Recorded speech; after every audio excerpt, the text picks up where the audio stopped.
이 복된 시간에 주시는 하나님의 말씀은 고린도전서 1장 1절에서 9절 말씀입니다. 고린도전서 1장 1절에서 9절 말씀입니다. 제가 가지고 있는 성경책, 신약 성경책 263쪽에 있습니다.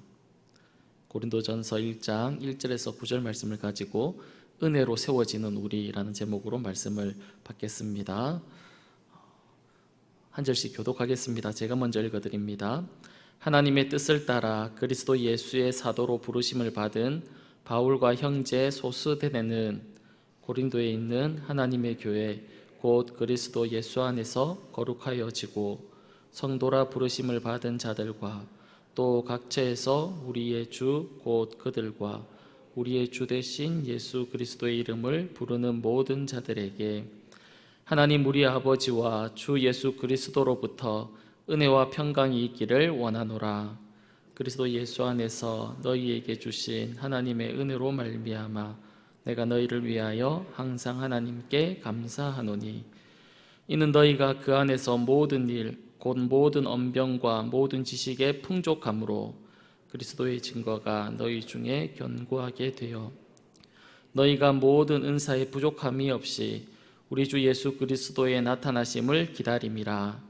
주께서 너희를 우리 주 예수 그리스도의 날에 책망할 것이 없는 자로 끝까지 견고하게 하시리라. 같이 읽겠습니다. 너희를 불러 그의 아들 예수 그리스도 우리 주와 더불어 교제하게 하시는 하나님은 미쁘시도다. 아멘. 오늘 우리가 살피려고 하는 고린도 교회는 많은 문제를 가지고 있었습니다. 분쟁의 문제가 있었고 음행의 문제가 있었고 성도들 간에 소송을 하는 그런 문제도 있었습니다. 결혼을 반대하는 결혼의 문제, 그리고 우상 숭배 후에 재물을 먹을 수 있느냐 없느냐의 문제, 그리고 사도 바울의 사도권의 문제, 남자와 여자의 관계의 문제, 성만찬의 문제, 성령 은사에 관한 문제, 부활의 문제 등 많은 문제를 가지고 있는 교회가 바로 고린도 교회였습니다. 이런 고린도 교회의 문제를 들은 사도 바울은 고린도 교회에 편지를 보내게 되는데 그것이 오늘 우리가 살피려고 하는 고린도 전서입니다. 고린도에는 문제가 많이 있었는데 고린도 교회만 그럴까요? 그렇지 않습니다. 이 땅에 존재하는 모든 교회는 불완전하고 또 문제를 가지고 있습니다. 왜냐하면 우리들이 문제가 있기 때문에 그렇습니다. 우리들이 완전하지 못하고 우리들이 부족하기 때문에 교회도 당연히 문제를 가질 수밖에 없습니다. 그러나 중요한 것은 이런 불완전한 교회를 통해서 하나님께서 일하신다라는 사실입니다. 어떤 기록에 의하면 1917년에 레닌은 러시아에서 공산혁명을 일으키게 되는데 그때 1000년이 넘도록 지속되어 오던 러시아 교회의 문을 모두 닫아버렸습니다. 그리고 그곳을 공산당의 당사와 노동자 숙소 그리고 스케이트장 등 여러 가지의 모양으로 교회를 바꾸었습니다. 그리고는 다 되었다고 생각을 하고 자신들이 생각했던 세상이 올 것이라고 믿었습니다. 그러나 세월이 흐르고 난 뒤에 사람들이 이런 말을 했다고 합니다. 교회의 문을 닫았더니 모든 문이 다 닫혀버렸습니다. 그런 이야기를 사람들이 공견하게 했다는 겁니다. 이 말이 무슨 말이냐면 교회의 문을 닫았더니 하나님께서 다른 문들도 다 닫았다라는 겁니다. 축복과 구원과 은혜의 문도 그들의 삶에서 다 닫혀버렸다라는 그런 말의 뜻입니다. 사랑하는 여러분, 지상의 교회가 완전하지 않고 우리가 볼 때 부족할 수 있지만 그럼에도 불구하고 하나님은 무엇을 통해서 일하시냐면 교회를 통해서 일하신다라는 사실입니다. 이 사실을 믿을 수 있기를 간절히 바랍니다. 우리의 눈에 부족해도 우리의 눈에 좀 모자라도 문제가 있어도 하나님께서는 교회를 통해서 일하신다라는 이 사실을 확신할 수 있기를 바랍니다. 오늘 본문 1절에 보면 하나님의 뜻을 따라 그리스도 예수의 사도로 부르심을 받은 바울과 형제 소수데네는 이라고 그렇게 말하고 있습니다. 사도 바울은 고린도 교회에 편지를 적으면서 자신을 사도라고 이렇게 이야기하고 있습니다. 이렇게 자신을 사도라고 밝히고 있는 이유는 자신의 사도권에 대한 어떤 주장이나 자랑을 하기 위해서 그들에게 자신이 사도라는 것을 밝히고 있는 것이 아닙니다.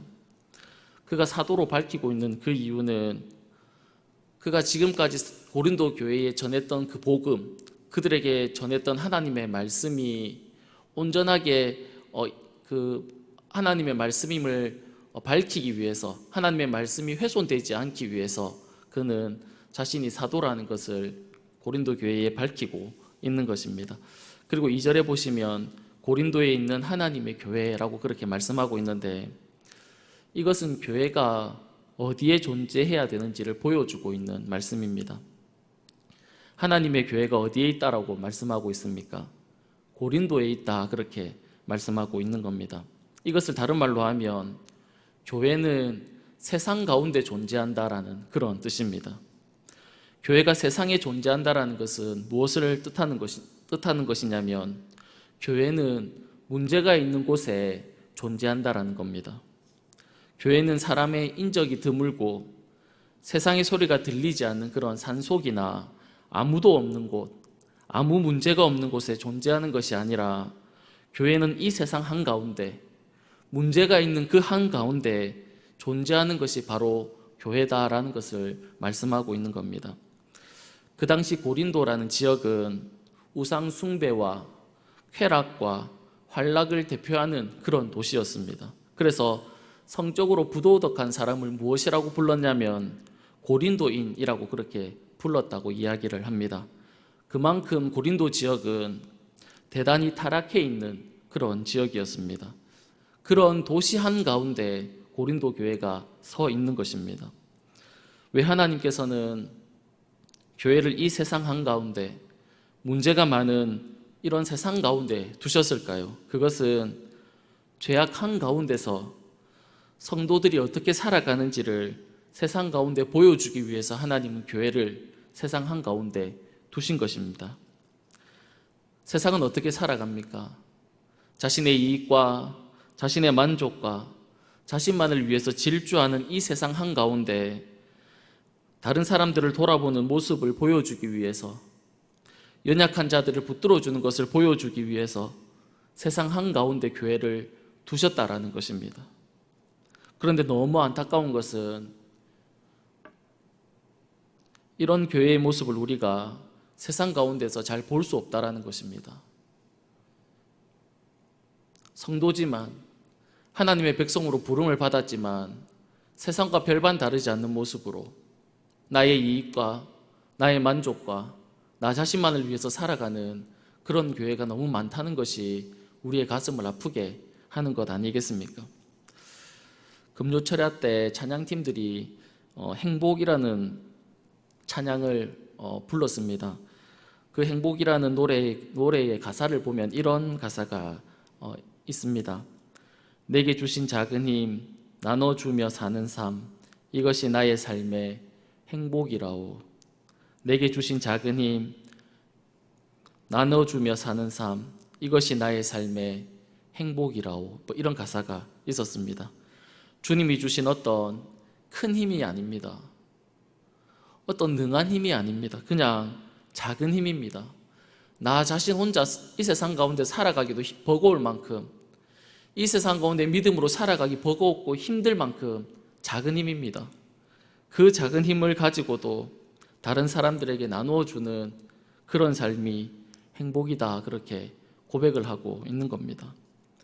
나 때문에 다른 사람이 힘을 얻을 수 있다면, 나 때문에 쓰러져 있는 사람이 다시 일어날 수 있다면, 나 때문에 다른 사람이 회복될 수 있다면 그것이 성도에게 행복이라는 겁니다. 우리의 행복이 그것이다, 그렇게 말씀하고 있는 가사입니다. 이런 세상과, 자신을 위해서 살아가는 이런 세상과 다른 모습을 보여주기 위해 하나님은 교회를 이 세상 한가운데, 문제가 많은 이 세상 한가운데 세워 두신 것입니다. 그리고 저와 여러분을 두신 것입니다. 그런데 이런 섬김과 수고의 삶이 우리의 힘으로 안 된다는 것이 문제입니다. 그렇게 살아가고 싶고 다른 사람들을 도와주고 싶고 붙들어주고 싶은데 그게 우리 마음대로 되지 않는다는 겁니다. 내가 힘쓰고 애쓰고 노력한다고 되는 일이 아니라는 겁니다. 그래서 사도 바울은 너희 가운데 은혜와 평강이 있기를 구한다, 그렇게 이야기합니다. 우리의 삶에 하나님의 은혜와 하나님의 평강이 부어질 때 비로소 우리는 우리의 것들을 포기하고 타인을 위해서 살아갈 수 있는 겁니다. 하나님의 은혜가 우리 한 사람 한 사람에게, 우리 개인마다 하나님의 은혜가 부어져야 합니다. 그래야 우리의 삶이 바뀔 수 있는 겁니다. 하나님이 원하시고 하나님이 기뻐하시는 삶으로 바꾸어낼 수 있는 겁니다. 바라기는 이 하나님의 은혜가 우리 한 사람 한 사람에게 임하기를 간절히 사모하는, 나에게 하나님의 이 은혜가 임하기를 간절히 사모하는 그런 삶이 되기를 간절히 바랍니다. 본문 4절에서 9절까지는 사도 바울이 고린도 교회들을 격려하는 그런 내용입니다. 앞에서 말씀드린 것과 같이 고린도 교회는 많은 문제를 가지고 있었습니다. 그런데 사도 바울은 4절에서 이렇게 이야기를 합니다. 그리스도 예수 안에서 너희에게 주신 하나님의 은혜로 말미암아 내가 너희를 위하여 항상 하나님께 감사하노니, 그렇게 이야기합니다. 문제 많은 그렇게 시끄러운 그들을 향해서 사도 바울이 무엇이라고 얘기하냐면 감사한다, 그렇게 이야기하고 있는 겁니다. 문제가 그렇게 많은데 분열되어 있고 소송하는 사건들이 있는 그런 교회를 향해서 사도 바울은 왜 감사한다라고 말하고 있을까요? 그것은 하나님의 은혜가 그들에게 있었기 때문에 그렇습니다. 고린도 지역은 우상 숭배와 쾌락과 환락이 가득한 도시라고 말씀드렸습니다. 지금 고린도 교회의 성도들은, 고린도 교회를 이루고 있는 그 구성하고 있는 성도들은 예전에 어떤 삶을 살았을까요? 우상 숭배를 했겠죠. 쾌락을 쫓아서 살았을 것입니다. 자신의 만족을 위해서 그렇게 삶을 살아가는 자들이었을 겁니다. 그런데 그들이 복음을 듣고 예수를 믿음으로 어떻게 되었습니까? 5절에서 7절에 보면 이는 너희가 그 안에서 모든 일 곧 모든 언변과 모든 지식의 풍족함으로 그리스도의 증거가 너희 중에 견고하게 되어 너희가 모든 은사에 부족함이 없이 우리 주 예수 그리스도의 나타나심을 기다린다, 그렇게 얘기합니다. 예전에는 우상 숭배를 하고 쾌락을 쫓아 살아가고 향락을 쫓던 그들이 복음을 들음으로 말미암아 하나님을 아는 지식을 가지게 되었고 믿음에 견고하게 서게 되었고 은사에 부족함이 없는 자가 되고 주님의 다시 오심을 기다리는 그런 존재가 되었다는 겁니다. 삶이 완전히 바뀐 겁니다. 어떻게 바뀔 수 있었습니까? 하나님의 은혜가 그들에게 부어진 겁니다. 그러자 그들의 삶이 자신을 위해서 살아가던 그런 삶에서, 하나님을 알지 못하는 그런 삶에서 하나님을 아는 하나님의 백성이 되는 그런 삶으로 바뀌게 되었다라는 것입니다. 누가 어떻게 바뀐 것입니까? 우상을 섬기던 자들, 쾌락과 향락을 쫓던 자들이 바뀌게 되었다라는 겁니다. 지금까지 잘못 살아온 삶, 우상을 섬기는 잘못, 쾌락을 쫓아가고 향락에 취해가던 그런 그들의 삶이, 그런 삶을 보시면서 하나님이 가슴 아파하시고 애통하시는 그 주님의 마음을 깨닫는 그 은혜로 말미암아 그들의 삶이 바뀐 겁니다. 이것을 보고 사도 바울은 감사하다, 그렇게 이야기하고 있는 겁니다. 그러니까 그들에게 은혜가 부어짐으로 말미암아 바뀐 것을 보고 감사한다, 그렇게 말씀하고 있는 겁니다. 또한 이렇게 그들의 삶을 바꾸어 주신 주님께서 그들의 삶을 계속해서 변화시킬 것을 사도 바울이 이야기합니다.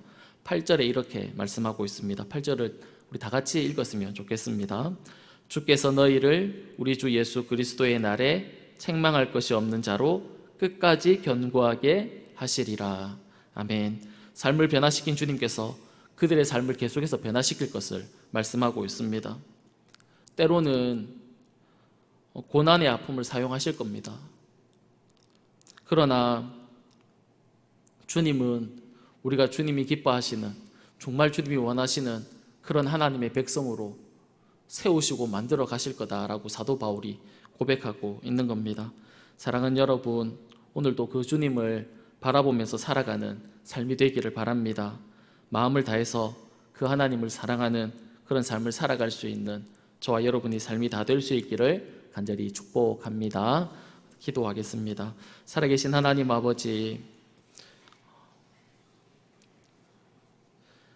우리의 욕심과 우리의 만족과 우리의 이익만을 쫓아 살아가던 우리들을 하나님의 자녀로 불러서 이 세상 가운데 빛으로 소금으로 살아가게 만드시는 그 하나님을 우리가 경험할 수 있도록 우리 가운데 은혜를 허락해 주옵소서.